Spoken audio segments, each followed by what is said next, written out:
If your vegetable garden suddenly slows down in July and you think it just means the season is ending, then you are probably giving up weeks before your garden is actually finished. I made that mistake for years, and every summer I watched healthy tomato plants stop setting fruit, and bean vines lose their energy while I blamed the weather and waited for next spring. The truth is that most gardens do not stop producing because they are too old. They stop producing because we keep treating them the same way we did back in May. That simple mistake quietly cost us baskets of fresh vegetables that could still be growing. I want to show you why this happens, because once I understood it, my July harvest changed completely, and I stopped thinking that midsummer was the end of the season. I am not talking about expensive fertilizers or complicated tricks that promise miracles. I am talking about a few simple habits that older gardeners shared with me many years ago, and they still work today without costing much money. Most people keep watering the same way. Most people leave tired plants exactly as they are. Most people never notice the small signs that tell you a plant is asking for help before it gives up. That is why one garden looks exhausted by the middle of summer, while another one just a few steps away keeps filling baskets every week. I have seen this happen more times than I can count, and it has very little to do with luck. During this video, I'm going to walk you through the 5 simple fixes that brought my own garden back when I thought it was finished. None of them are difficult, and every one of them can be done with things you probably already have at home. You do not need to replace your plants, and you do not need to spend money chasing another product that promises bigger harvests. You only need to understand what your vegetables are quietly telling you in July. Once you see those signs, you will never look at your midsummer garden the same way again. And before I show you the first change that made the biggest difference for me, there is one mistake almost everyone makes without even realizing it. And that mistake slowly drains the strength from every vegetable in the garden. Dot. The first thing I learned was that July does not usually defeat the garden. The heat only exposes the small mistakes we have been making since the beginning of the season. I used to think my plants were simply worn out because they had already given me a good harvest. Then an older gardener smiled and told me that vegetables do not retire in July unless we accidentally push them into retirement. That sentence stayed with me because it turned out to be true. The biggest mistake I see is watering too often but never deeply enough. The top layer of soil looks wet, so we feel satisfied and walk away. Meanwhile, the roots stay close to the surface because that is where the moisture always is. Then a week of hot weather arrives and those shallow roots dry out in no time. The plants begin dropping flowers and slowing down because they cannot find enough water where they need it most. I changed one simple habit. Instead of giving my garden a little drink every evening, I started watering less often but much more deeply early in the morning. The soil stayed cool longer and the roots slowly reached farther down where the moisture lasted. Within a couple of weeks, I noticed new flowers appearing again, and the plants looked stronger even during the hottest afternoons. Very few people do this because it feels strange to water less when the weather gets hotter. That is exactly where most gardeners make the mistake. Another thing I stopped doing was watering the leaves. Years ago, someone showed me that wet leaves in the middle of summer often create more problems than dry ones. I began placing the water directly around the base of each plant, and the difference was easy to see. The leaves stayed healthier, and I spent less time dealing with spots and tired-looking plants. There is another old habit that costs people a surprising amount of production. Many gardeners never loosen the surface of the soil after weeks of watering. A thin, hard layer slowly forms, and rain or irrigation starts running away instead of soaking in. I simply take a small hand cultivator and gently break that top layer without disturbing the roots. It takes only a few minutes, but the next watering reaches much deeper where it actually helps the plant. It sounds almost too simple to matter, but this forgotten habit brought life back into my garden more than once. There is another easy change that costs almost nothing, and I believe it may be even more important than watering, because it decides whether your vegetables keep making new fruit or quietly give up. The next lesson came from a man who had been growing vegetables longer than I had been alive. He never rushed to buy another fertilizer every time his garden slowed down. He walked through the rows carrying a bucket of old compost and a bundle of dry grass. He told me that hungry soil will always grow hungry plants, and July is when that hunger finally becomes visible. I did not understand him at first because my plants were still green. They looked healthy from a distance. But when I looked closer, I saw fewer flowers and smaller vegetables than I had only a few weeks earlier. That was the moment I realized the plants were spending all their strength just trying to survive the heat instead of making more food. Since then, I have followed the same simple method every summer.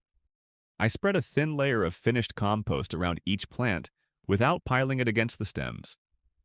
Then I cover the soil with dry grass clippings or clean straw. It is not a thick blanket, just enough to protect the soil from the burning sun. Most people skip this step because they think watering alone is enough. They do not realize that bare soil can lose moisture much faster than covered soil, even after a good soaking. A simple layer of mulch keeps the ground cooler and helps useful organisms continue doing their quiet work below the surface. I noticed something surprising after using this old method. I was carrying the watering can less often and my vegetables looked happier even during long stretches of hot weather. The tomatoes kept setting flowers. The peppers stayed firm instead of looking tired. My cucumbers produced longer before slowing down. None of this happened overnight, but within a couple of weeks, the difference became impossible to ignore. Another thing that many gardeners overlook is removing plants or leaves that are already finished. I do not mean cutting everything back. I only remove yellow leaves touching the ground and vegetables that are old or damaged. That simple cleanup allows more air to move through the plants and helps them spend their energy on fresh growth instead of trying to support parts that are no longer useful. Very few people take the time to do this in the middle of summer, but it often changes the whole look of the garden. It feels almost like giving the plants room to breathe again. But there is one more forgotten habit that made an even bigger difference for me, because it convinced many vegetables that the season was far from over. And that is the next thing I want to show you. Now we come to the habit that probably saved more of my summer harvest than anything else. I used to think that once a plant started slowing down, I should simply leave it alone and hope for the best. That sounds patient, but in reality, I was asking tired plants to carry too much. An older neighbor showed me something I had never noticed. He walked through his garden every few days with a small basket and picked vegetables that were already full size even if he did not need them that day. He said a plant that keeps holding old fruit believes its job is almost finished. When I started harvesting more regularly, everything changed. Beans kept making fresh flowers. Cucumbers stayed productive much longer. Zucchini seemed to double their energy because they were no longer trying to feed oversized fruit. Even peppers responded better when I stopped leaving mature ones on the plant for too long. Most gardeners make the mistake right here because they wait for every vegetable to become as large as possible before picking it. I understand why, because it feels like a bigger harvest. What really happens is that the plant spends more and more energy keeping those older vegetables alive instead of producing new flowers. I learned many years ago that steady harvesting often creates a much larger harvest over the whole season than waiting for everything to become perfect. There is another simple trick that works especially well in July. I look carefully for small vegetables that have stopped growing, or fruit that has become damaged by insects or heat. Instead of leaving them hanging, I remove them. It may seem wasteful at first, but those vegetables are still taking strength from the plant without giving anything back. Once they are gone, the plant often puts that energy into healthy new growth. I have watched tomato plants begin flowering again after removing damaged fruit, and I have seen cucumber vines produce another strong flush simply because I stopped asking them to support vegetables that would never be worth harvesting. Very few people do this because they hope every fruit will recover. Sometimes it does, but many times it never will. I would rather help the plant focus on the next healthy crop. This habit costs nothing except a few quiet minutes in the garden, and those minutes usually pay me back many times over before summer ends. There is still one mistake that quietly steals production from almost every vegetable patch, and once I discovered how easy it was to fix, I stopped worrying whenever July heat arrived, because the garden finally had the strength to keep going. The fourth fix helped my garden recover, but the fifth one kept it producing long after many other gardens had already slowed down.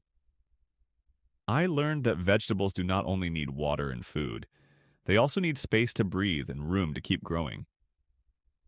Every July, I walk slowly through the garden without carrying anything except a pair of small pruning shears.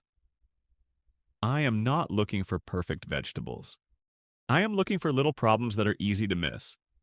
I check for leaves that are lying on the soil because those leaves often become the first place where disease begins.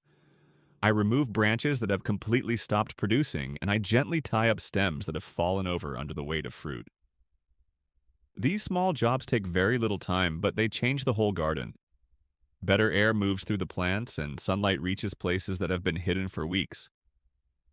Most people think they need another fertilizer when their vegetables slow down, but many times the plants simply need better light and better airflow. Another mistake I used to make was allowing weeds to grow a little longer because they did not seem to be causing much trouble. The truth is that every weed is quietly taking water and nutrients that should belong to your vegetables. During cool spring weather, that competition is not always easy to notice. In July, the difference becomes much more serious because every drop of water matters. I pull the weeds while they are still small, and I leave the soil covered with mulch so new ones have a harder time coming back. That simple habit saves both time and effort later in the season. Many years ago, someone also showed me another forgotten trick that costs almost nothing. Instead of throwing away the water after washing fresh vegetables from the garden, I let the soil settle and use that water around ornamental plants or compost piles whenever it is clean and free from soap. It reminds me that good gardening has always been about wasting as little as possible. Small habits repeated every week usually do more than one expensive product used once. That is something I have seen again and again. By the end of July, my garden often looks fresher than it did at the beginning of the month, because I keep correcting these little problems before they become big ones. There is still one final habit that brings all of these simple methods together. And once I started following it every summer, I stopped thinking about July as the month when the harvest ends and began seeing it as the beginning of a completely new wave of fresh vegetables. After many summers in the garden, I finally understood something that changed the way I grow vegetables. A productive garden is not built by doing one big job once a month. It is built by doing a few small things over and over before the plants begin asking for help. Every few mornings I walk through the garden with a cup of coffee and I simply pay attention. I look for a leaf that is starting to turn yellow. I notice a tomato branch that has become too heavy. I see where the mulch has become thin after a heavy rain. These are small things, but they tell me exactly what the garden needs before production begins to slow down. Most people wait until the plants look tired and then they try to fix everything at once.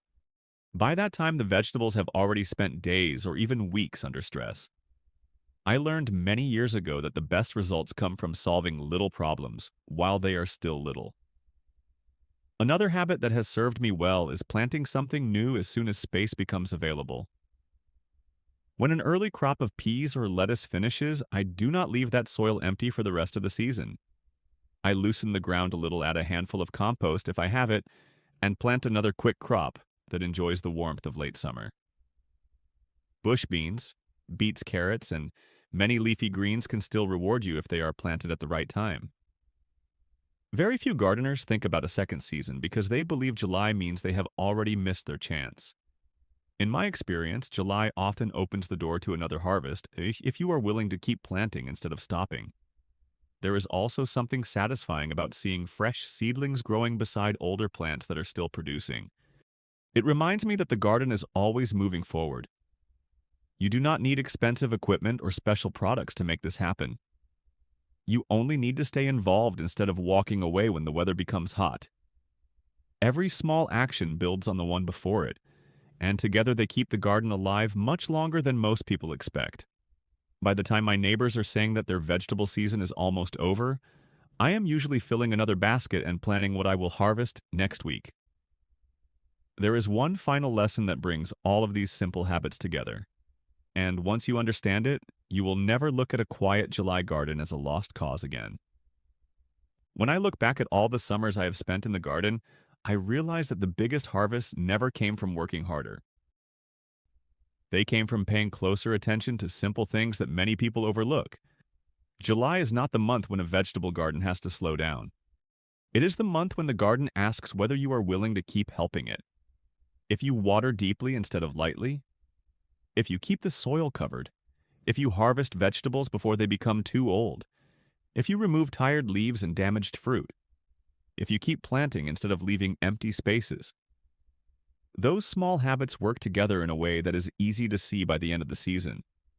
I have watched gardens that looked almost finished suddenly begin producing again because someone spent just a few quiet mornings giving the plants exactly what they needed. That is why I never rush to pull out healthy vegetables just because the calendar says it is July. Plants do not read calendars. They respond to the conditions we create for them every day. I also like knowing that these methods do not require spending more money. Most of them cost almost nothing because they depend on observation patience and simple materials that many of us already have around the house. That is the kind of gardening I enjoy most because it gives me confidence instead of making me feel like I need another product every time something changes. Every season still teaches me something new, and that is one reason I never become tired of growing food. There is always another small improvement waiting to be discovered. If your garden has already started slowing down, do not assume the season is over. Try these simple changes one at a time and give your plants a chance to respond. You may be surprised how quickly new flowers appear and how many more vegetables you collect before autumn arrives. I hope these ideas help you enjoy your garden a little more and worry a little less because growing food should bring satisfaction instead of frustration. Thank you for spending this time with me, and I truly hope your baskets become heavier in the weeks ahead. In the next video, I want to show you another forgotten method that helped me keep tomato plants healthy and productive much longer than I ever thought possible. And I think it may surprise you just as much as these simple July fixes did years ago.